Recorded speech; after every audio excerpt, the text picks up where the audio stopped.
Do you ever struggle with not knowing what attacker to play on any given time? Well, in today's video, what I'm going to do is I'm going to go over every single rank and give you 3 of the best attackers in my personal opinion, and I'm going to explain why. If you find this useful, send this to a friend that sucks at attacking, and be sure to like the video, and maybe I'll do a defending video. Let's get into it. Zero is hands down one of the most underrated attackers in Rainbow Six Siege. And for you coppers, I feel like this is a good starting point to understand the value of utility. Because Zero has 4 of his zero cams and then 2 pocket cams, which is just his drones. So overall, he has 6 cams. Him having this ability just allows you to destroy 4 pieces of utility simultaneously because he has 4 zaps, which take a while to reload, so you can technically shoot out all your zero cams and destroy utility. He also has a gong 6 or hard breaching device or a claymore, so you have a lot of different ways that you can really attack, and you can really interchange these gadgets for any type of situation. So overall, Zero is great as long as you're utilizing the drones and shooting the cams early into the round / late for flank, or if you die, because I know in Copper a lot of people might not know callouts or they might not get on cams. So it's good that if you die, you can get on your cams and red ping or Z ping where somebody is. Jackal's the next operator I would say for Coppers to pick, because in Copper ranking it's going to be very random how players play. And what I assume is there's going to be a lack of awareness coming from a lot of the defenders. So Jackal just allows you to get free intel and take map control very, very quickly. As you can tell on screen, there is no feat, and I can feel super confident running around the map because I know nobody's around me. Now, the only thing that you have to worry about is Cav, because Cav's footprints do disappear when she's silent stepped. So that is one thing, because Cav will be played in Copper. But the good thing about Jackal for a lot of you Copper players is not only do you get free intel and you can feel safe while trying to take the map and clearing roamers, it's also just a good habit to build up to take map control and just know that you need to take map control very early on as an attacker. My third pick for Coppers is going to be Grim. The reason for this pick is because Grim is great for his overall kit. And I feel like early on when you're starting out playing Siege and you're stuck in Copper, you need to kind of learn the value of an operator's ability and just their overall kit. So for example, with Grim, you can either bring hard breach device or claymore, and these two can be great if you're going to repel on windows and use your bees. But not only that, you have 5 bees in total. Now, these bees are so useful for clearing corners, especially when you don't have drones. For example, on this match on Theme Park, I start to drone out and I'm pushing into a mirror, which a lot of times you're not going to want to push into a mirror. But if I'm able to take this control, I can win us the round just doing this. So I decided to prone and bounce my bees onto the mirror. And guess what? Nobody was there. I use my other drone for information. I get the drop on this silly goose and kill him. You can see how important it is for map control on attack, and Grim just gave me that ability to open up the entire round even if I got refragged, because at least my teammates have map control now.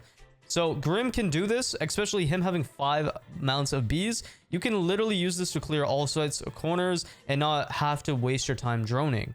Now, the very first pick when it comes to bronze players is going to be Fuse. Now, as a champion player and a long-term Fuse enjoyer, I think every single rank should be using Fuse, but more importantly, in bronze to silver is where you're going to get a lot of use out of him, because not only does he come with a lot of cluster charges, he also has one of the best guns in the game, which is the AK, and he can tank bullets since he is a 3 armor 1 speed.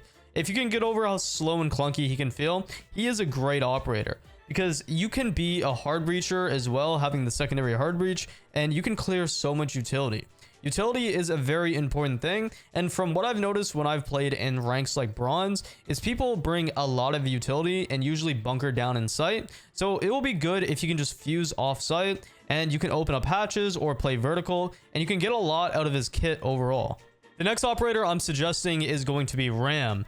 I keep saying vertical, and vertical is a very prominent part of attacking, and it goes into map control as well. So I feel like an operator like Ram makes this easier, because a lot of people will run Sledge or Buck, which are both fantastic operators in themselves. But I feel like as a newer player that's going to be in lower ranks like bronze, Ram is very easy, because you can be overstimulated trying to make vertical with Buck and Sledge, and you would get too focused trying to make that vert play. Ram is super easy because you can just throw down your Ram gadgets, detonate it, and then you can hold the flank or start to play vertical, and you can do so much with this operator. So it's really good for a newer player to learn this operator. Not only that, but Ram is super useful even in higher ranks. So it's not like I'm just telling you to basically use this operator for training wheels. This operator is great in every single rank, but it's definitely a good start for someone trying to learn vertical and learn the new maps. My very last pick for bronze players is going to be Osa. Osa has a very interesting way of playing since they do have 2 shields. Osa has a PDW, which personally I would suggest using on Osa. But the good thing about Osa is you can put down your shield and it will be useful utility, not only for you, but for your teammates, even if you die or if you go to rotate. Playing in 1vx scenarios against an Osa is super hard to win, especially because late rounds, a lot of players won't have impact grenades or C4s in hand. So Osa can be great the longer that you stay alive with your utility. Osa is just also great for watching any cutoffs. So for example, if your teammates are making vertical and you're going to watch flank with Osa, you can place down your shield, and you don't even need to have like really good reaction time because you can sit behind a shield, or you can sit outside prominent side doors or any entryways, and you can just wait for them to rotate while your teammates are making vertical or etc. Not only that, but you can also clear maps almost like you're a shield operator. So you can walk out with your shield, have your teammate behind you, and if you don't have drones, this makes it very easy. So there's a lot of utilization that you can have with Osa. She's very flexible, very good operator. Now my very first pick for silver players is going to be Finka. Finka universally can be good for any rank, but I feel like in silver ranking, you're going to have a lot less good crosshair placement, and this meaning you're not going to get headshotted and one-shotted, so your teammates are going to take more damage. I feel like for some reason silver players are a lot more aggressive, but a little bit more stupid than bronze players. For some reason they feel like they're god almighty and they can swing everything. This is just from what I noticed. So Finka can be really good because your teammates are going to lose HP quite a bit, and you yourself. This will also give you the confidence to swing things, and your overall kit can be very strong, especially against people in silver, because a lot of people are going to be sitting in corners. So as long as you utilize your frag grenades or flash grenades, you're going to thrive and easily get out of this rank. Next is going to be Ashe. Ashe is the stereotypical brain dead operator, but let's be honest, since Mirror basically got nerfed being able to be countered by Ashe, Ashe is a very solid pick.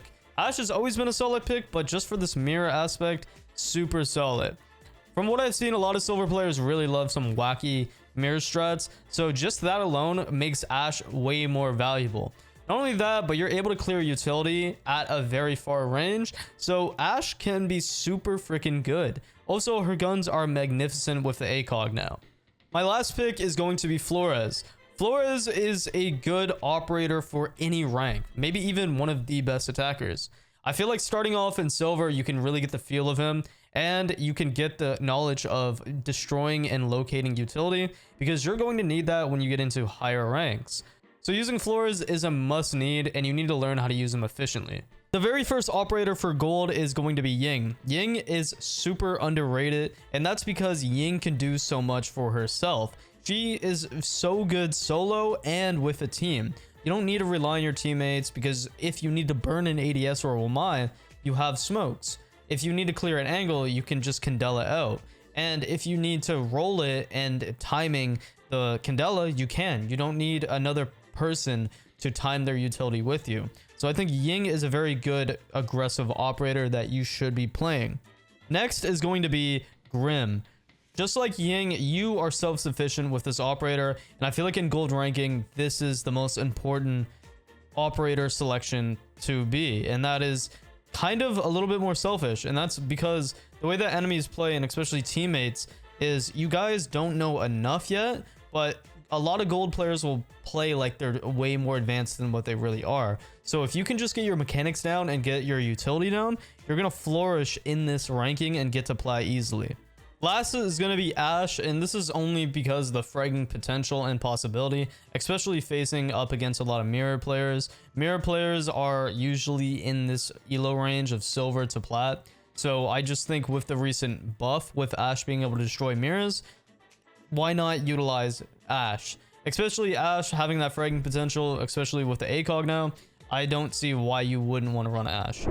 The very first operator I would suggest for Plat is definitely Ace. Ace, even though he's not my favorite hard breacher, he's the easiest hard breacher at long range, and he provides so much value since he does have one of the best guns in the game, breaching charges and a claymore, so you can't really go wrong with Ace. It's just, I wouldn't just try to crutch this operator, because what I see a lot of players doing is trying to use this operator on every single site, and that's actually very bad because there's other hard breachers that's better in different scenarios, but Ace overall is a good hard breacher. My next pick for Plat is going to be Nomad, and the reason why I'm picking Nomad is because flank watch is going to be super important from the time being, because players are getting smarter and more mechanically gifted, which means they're going to be trying to contest you a lot more as a defender. So bringing Nomad is so useful because you're going to be able to actually have a flank watch, and sometimes Nomads are inconsistent, but Nomad is definitely needed for these aggressive players. Last but not least is going to be Zofia. Now, the reason why I'm saying Zofia is she has a lot of utility for her pick. Her 2 concussions and 2 impacts make it super useful, especially because the higher rank you get, the more utility you're going to see, and more complex strats and more complex angles. Zofia makes it easy even if your drones get shot, so you're actually able to clear corners with Zofia stuns. A tip is if your Zofia stun goes off immediately, that means that someone's in that radius, but if it doesn't go off immediately and there's like a delay, nobody's in that radius. Now, when talking about Emerald, my very first attacking pick would be Brava, because like I said with the previous picks, the more you get higher in ranking, the more utility you're going to see. So Brava is actually going to be useful. I feel like in a lot of situations, especially with the old meta, you saw just a lot of 1.5 times scopes like Warden, and there's nothing to hack. But now having all that gone, Brava is super useful, and you're going to see a lot more utility and complex strats. So using Brava, if you have a good coordinated team who can slow down and let you actually hack utility, she can be flawless to use. Next up is going to be Buck. I think Buck is the best attacker in Rainbow Six Siege at the moment, since he has basically a Gong 6, which is just an Ashe charge, a hard breach device, which can allow you to open hatches, or flashes, which can burn any type of utility needed. And then, of course, you have the vertical capability from below or above. I would suggest, if you're going to play this operator, utilize his gadget. A lot of you guys just play Buck and play one-dimensional with your vertical play. You can get super creative by opening up lines of sight from below, and you should start doing that because you'll win a lot more rounds when you're pressuring the defenders. Next is going to be Dokkaebi. Now, the reason why I'm saying Dokkaebi is because, once again, when it comes back to the amount of utility people bring, Dokkaebi can and will get cams if you kill somebody and then hack their cams. Hacking cams is going to be super useful since we have so many defender cams. For example, like bulletproof cams, Valkyrie cams, Echo, Maestro, etc. So now I would highly suggest running Dokkaebi. Not only that, but it makes it late round very useful. Because if you're executing for a plant, you can just throw up a Dokkaebi call, and the people that are dead can't get on cams, and sometimes the Dokkaebi call can even mask the sound of the plant. Heading over to Diamond, this is the sweatiest final stretch that players really get stuck into because they don't know how to attack, or they don't know what operators to run. So starting out, let's talk about Buck. Buck is my favorite attacker in Rainbow Six Siege because of the versatility that he has. When you're running Buck, you need to be going below if the site is above, and you need to be playing vertical from below. If you're not good at doing this, you need to learn how to get good at it, because this is a very underrated thing that players don't do enough. Having a teammate watch your flank while you're below making vert is going to help you guys get map control, and if you time it properly with your, say, thermite getting a wall, then you can pinch an enemy and make it 10 times easier to win rounds. Next is going to be Demos, which is the new operator, and a lot of people think that this operator sucks, but when you're in a team environment and you're not trying to just take 1v1s, this operator is super freaking useful. If you sit back and find one of the important roamers, like say Solus or whoever, and you know this person's roaming, scanning them and then telling exactly where they're at is going to help your teammates pinch the enemy and make attacking 10 times easier, since that roamer will be dead and you'll have a lot more map control early on. Last but not least is definitely going to be Flores. Flores is super freaking good, especially with the burn capability with his flash grenades and his Flores drones, which can clear so much utility. So if you learn how to properly time your drones off your teammates' pushes, or you're using the Flores drones to pinch an enemy out of an area and you're calling that out, Flores can be more than just a gadget destroyer.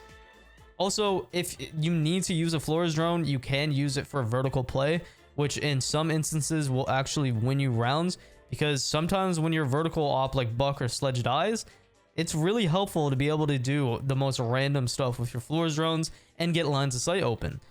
Now for champ, I'm going to say Deimos and Lion. Now I'm pairing these two up unlike any of the other previous operators that I've suggested, because in champ you're going to be playing with teammates who actually know how to play the game. So running a Deimos and a Lion makes roam clearing super freaking fun and easy. So they're like a dynamic duo that I've never seen. It's super toxic to run, but it's so fun. So don't try to take 1v1s with Deimos once again. Just learn how to properly locate an enemy and then sit back and let your teammates do the work for you, or you can just hold an angle and distract the person that you're scanning. And last but not least is definitely going to be Grim. I think Grim is my favorite, one of my favorite attackers next to Buck, and that's just because the amount of bees that he has, and he allows me to open up lines of sight with his secondary shotgun, and then I can shoot bees through floors or just lines of sight in general, and he just has so much bang for your buck. Not only that, but you're actually able to give your teammates intel if you guys don't have drones. Sometimes you guys just get muted or your drones just get shot, so it's just easier to shoot a Grim bee into a line of sight and then have the defenders running around like chickens with their heads cut off. And then you pair this up with operators like Buck playing below or above, and you can get some really good operator synergy. So if you guys enjoyed this video, guys, make sure that you guys like, sub, and comment, and I'll definitely be doing a defenders video here very soon. So if you're excited for that, let me know down in the comments. Let me know what operators you might have think I missed in this video, and have a good day, guys.